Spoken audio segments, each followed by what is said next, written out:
سبيل مريح تنهد يا صاحي كي تستمع. اعوذ باللہ من الشیطان الرجیم بسم اللہ الرحمن الرحیم.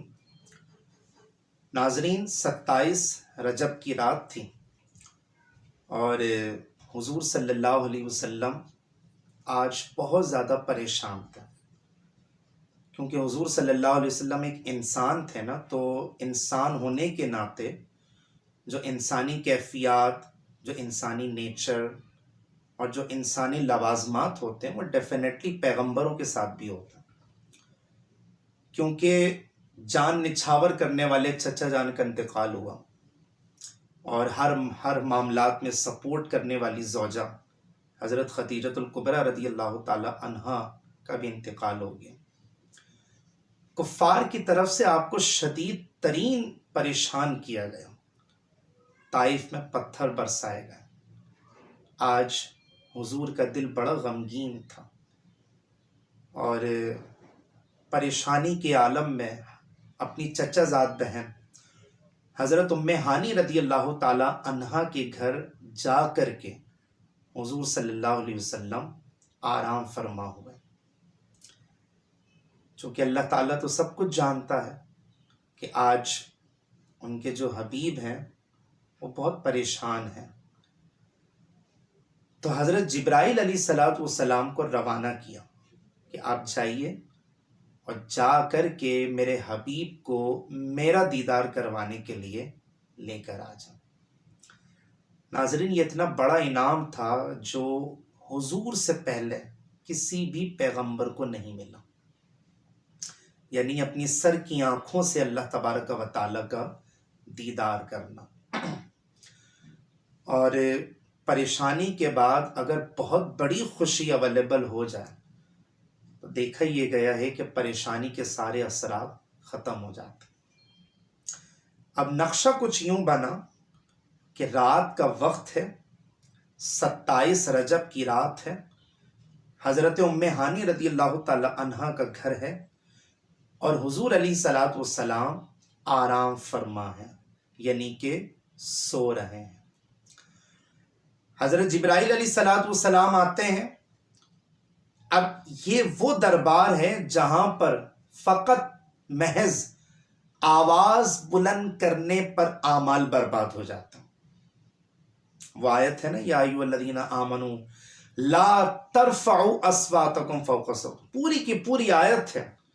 اس میں جو ہے نا وہ حضور صلی اللہ علیہ وسلم کے دربار میں حاضر ہونے کے آداب سکھائے ہیں کہ آواز بلند نہیں کرنا، ورنہ سارے عمل برباد ہو جائیں گے، تمہیں پتہ بھی نہیں چلے گا. اب حضرت جبرائیل علیہ السلام تشریف لے کر آتے ہیں اور ان کے مبارک سر پہ ایک جو بادشاہت والا تاج ہوتا ہے نا، جو بادشاہ لوگ پہنتے ہیں، وہ حضرت جبرائیل علیہ السلام کے مبارک سر پہ تھا، جس میں موتی لٹک رہے تھے. اب عرض کرنے لگے، اب دیکھا کہ حبیب صلی اللہ علیہ وسلم آرام کر رہا. اب اللہ تعالیٰ سے پوچھتے ہیں کہ یا اللہ، کہ آواز دوں؟ نہیں، آواز نہیں دینا. کیا پکاروں؟ نہیں، پکارنا بھی نہیں ہے. کیا ہلا جھلا کے اٹھاؤں؟ نہیں، یہ بھی نہیں کرنا. تو مولا کروں تو کیا کروں؟ اللہ تبارک و تعالیٰ نے ارشاد فرمایا کہ اے جبرائیل، اپنے ہونٹوں سے میرے حبیب کے تلووں کو چوم لو، بوسہ دے دو. اب حضرت جبرائیل علیہ السلام نے اپنے ہونٹوں سے حضور کیونکہ جب ہم لیٹتے ہیں ناظرین تو تلوے بالکل سامنے کلیئر ہو جاتے ہیں نا، آزاد ہو جاتے ہیں. اب حضور علیہ السلام سو رہے ہیں. اور اسلام کا یہ بنیادی عقیدہ ذہن نشین کر لیجئے گا کہ نبی کی آنکھیں سوتی ہیں مگر دل جاگتا. یعنی نبی کوئی سے بھی ہوں، پیغمبر رسول نبی، وہ ہماری طرح غفلت کی نیند نہیں سوتے. اس لیے کہا کہ نبی کی آنکھیں سوتی ہیں اور دل جاگتا. حضرت جبرائیل علیہ السلام نے جیسے ہی حضور کے تلووں کو بوسہ دیا، یعنی کہ چوما، تو حضور فرماتے ہیں صلی اللہ علیہ وسلم فرماتے ہیں کہ جب جبریل کے ہونٹ میرے تلووں پہ ٹچ ہوئے، چومنے کی نیت سے جب جیسی ٹچ ہوئے، تو جبریل کے ہونٹوں کی ٹھنڈک جیسے ہی میں نے اپنے دل میں محسوس کی تو میں نے اپنی آنکھوں کو کھول دیا. کتنا اچھا نظارہ تھا نا اٹھانے کا. اس لیے کہتے ہیں کہ بڑے بزرگوں کو مطلب آواز دے کے نہ اٹھائیں. ایسے اٹھانا بھی نا جب پاؤں واؤں دبا دیں آپ, ادب سے اٹھائیں. ادب کہتے ہیں فوقیت رکھتا ہے. جو باادب ہوگا وہ بانصیب ہوگا, جو بے ادب ہوگا وہ بے نصیب ہوگا.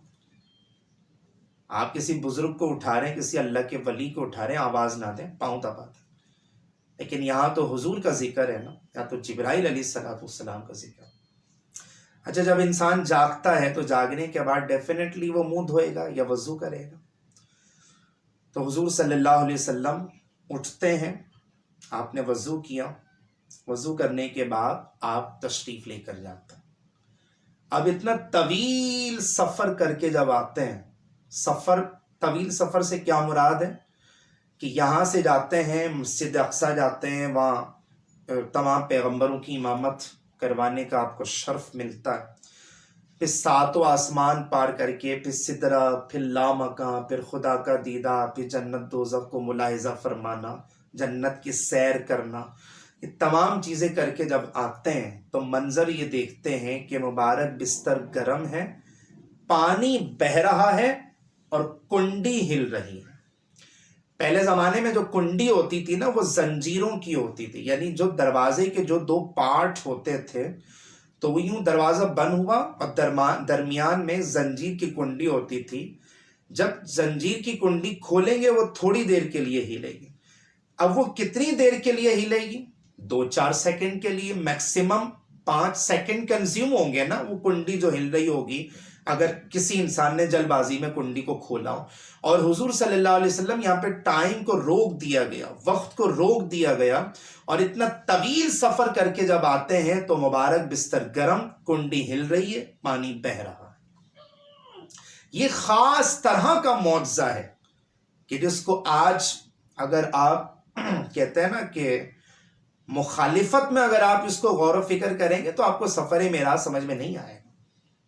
یہاں پر ایک اور پوائنٹ کی میں آپ کو, تمام ناظرین آپ کو ایک بات بتاتا ہوں کہ جب رسول اللہ صلی اللہ علیہ وسلم آپ وہاں سے تشریف لے کر گئے تو آپ کے مبارک سینے کو چاک کیا گیا. آپ نے ایک لفظ, ایک ٹرم, ایک اصطلاح سنی ہوگی, open heart surgery. Open heart surgery میں کیا ہوتا ہے کہ یہاں سے چاک کیا جاتا ہے, کاٹا جاتا ہے, بعض مرتبہ دل کو باہر نکالا جاتا ہے اور بعض مرتبہ اندر ہی سرجری کی جاتی ہے. لیکن ان تمام چیزوں میں مریض کو بے ہوش رکھا جاتا. ایسا نہیں کہ بندہ دیکھ رہا ہے, یہاں کٹ لگ رہا ہے اور اس کا دل نکل رہا ہے اور وہ اپنے دل کو دھڑکتا ہوا دیکھ بھی رہا ہے, ایسا پاسبل ہی نہیں ہے. تو اب جب رسول اللہ صلی اللہ علیہ وسلم کا یہ روحانی آپریشن ہوا, آپ کا مبارک سینہ چاک کیا گیا, دل کو باہر نکالا گیا, میں آپ سے ایک سوال کرتا ہوں, اوپن ہارٹ سرجری جب ہوتی ہے اور دل کو جب بعض معاملات میں جب باہر نکالا جاتا ہے بڑی احتیاط کے ساتھ, اگر کوئی وہاں پر سرجن ڈاکٹر دل کو پکڑ کے زور سے دبا دے تو مریض کا کیا بنے گا؟ مریض مر جائے, دل کی دھڑکن ختم ہو جائے, اس کی ہارٹ بیٹ کا سلسلہ ختم ہو جائے. لیکن یہاں پر نہ رسول اللہ صلی اللہ علیہ وسلم کو بے ہوش کیا گیا اور نہ ہی آپ کو کوئی نیند کا سلسلہ ہوا. ہوش و حواس میں یہ روحانی آپریٹ حضور علیہ السلام کا کیا گیا اور دل باہر نکالا گیا اور آب زمزم سے دھویا گیا. یہ تو کتابوں کے الفاظ ہیں. لیکن کسی نے کہا کہ مبارک قلب اطہر کو آب زمزم سے نہیں دھویا گیا بلکہ آب زمزم کو مبارک قلب اطہر سے دھویا گیا. کیوں؟ کیونکہ اب تک جو نسبت آب زمزم کو حضرت اسماعیل علیہ السلام کے مبارک قدموں کی وجہ سے حاصل تھی نا, اس واقعے کی بعد سے آب زمزم کو نسبت اور فضیلت اور اسپیشلٹی رسول اللہ صلی اللہ علیہ وسلم کے مبارک قلب اطہر سے مس ہو جانے کے بعد یہ فضیلت اور خاصیت اور زیادہ بڑھ چکی ہے. یعنی اس پانی کی کیا خاصیت ہے؟ یہ جو نکل رہا ہے آب زمزم, اس کی کیا خاصیت ہے, ہم لوگ اس کو کیوں پی رہے ہیں, اس کو تبرک کے طور پہ کیوں کھڑے ہو کے پیا جاتا ہے؟ کیونکہ یہ ٹچ ہوا تھا, یہ مس ہوا تھا حضرت اسماعیل علیہ السلام کے قدموں سے, لیکن اب یہ دوسری مرتبہ ٹچ ہوا ہے حضور صلی اللہ علیہ وسلم کے مبارک دل سے. تو دونوں نسبتوں کو ملحوظ خاطر رکھتے ہوئے جب یہ آپ پانی پیئیں گے نا, تو انشاءاللہ آپ نوٹ کیجئے گا کہ آپ کے عشق رسول میں اور زیادہ اضافہ ہو چکا ہے, اور آپ کے مبارک دل کو دھویا گیا, آپ کو تسکین ملی. اور یہ آپریشن جو ہوا نا ناظرین, یہ ہوش و حواس میں ہوا. اس سے پتہ یہ چلا کہ رسول اللہ صلی اللہ علیہ وسلم اپنی زندگی میں اپنے قلب کے بھی محتاج نہیں ہیں. آپ جو ہے نا باہر نکلتے ہیں, اور وقت کی قید سے جب آپ باہر نکلتے ہیں, یعنی وقت کو روک دیا گیا, تو پتہ یہ چلا, پوائنٹ نمبر 2 یہ پتہ یہ چلا کہ آپ اپنی زندگی میں وقت کے بھی محتاج نہیں. آپ اسپیس میں گئے, خلا میں گئے, آپ نے سولر سسٹم کو دیکھا, ٹھیک ہے. تو سائنسدان یہ کہتے ہیں جو آکسیجن ہے نا, جو ہوا ہے سانس لینے کے لیے جو آکسیجن ہے, وہ صرف 200 میل تک ہے ورٹیکل میں, ہاریزونٹل کی بات نہیں کر رہا. یعنی لمبائی میں اگر آپ اوپر کی طرف جاتے ہیں تو 200 میل تک ہوا ہے, اس کے بعد ہوا نہیں, یعنی آکسیجن نہیں ہے. تو سائنسدان جب چاند وغیرہ پر جاتے ہیں یا خلا میں جاتے ہیں یا مریخ وغیرہ پر جاتے ہیں تو آکسیجن کے تھیلے اپنے ساتھ لے کر کے جاتے ہیں.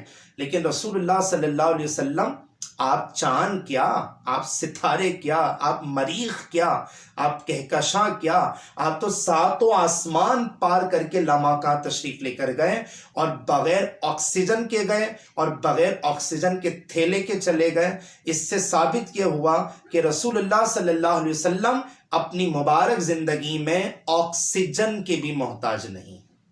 یہ وہ ناظرین خاص باتیں ہوتی ہیں جن کو سن کر ہمارا ایمان تازہ ہوتا ہے, ہمارا عشق جو ہے نا وہ تازہ ہو جاتا ہے. آخری کا ایک پوائنٹ رکھتا ہوں اور ایک اسلام کا بنیادی عقیدہ سمجھا کے اپنی گفتگو کو ختم کرتا ہوں. وصال کے روزے رکھے. وصال کا مطلب ہوتا ہے ملنا نا.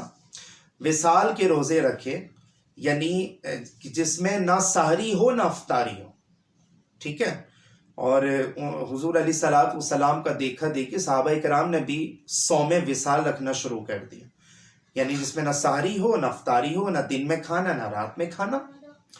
اب حضور علیہ الصلوۃ والسلام نے صحابہ کرام کو ملاحظہ فرمایا کہ جسمانی طور پر کمزور ہو رہے ہیں, فزیکلی ویکنیس ان کے اندر پیدا ہو رہی. میرے آقا نے جب یہ سوال کیا تو صحابہ کرام نے بڑی عقیدت اور ادب سے جواب دیا کہ یا رسول اللہ, آپ کو وصال صوم رکھتے ہوئے دیکھا تو آپ کا دیکھا دیکھی ہم نے بھی اس طرح کے روزے رکھنا شروع کر دی. تو پیارے آقا صلی اللہ علیہ وسلم نے ارشاد فرمایا کہ ایکم مثلی, تم میں سے کون میری مثل ہے.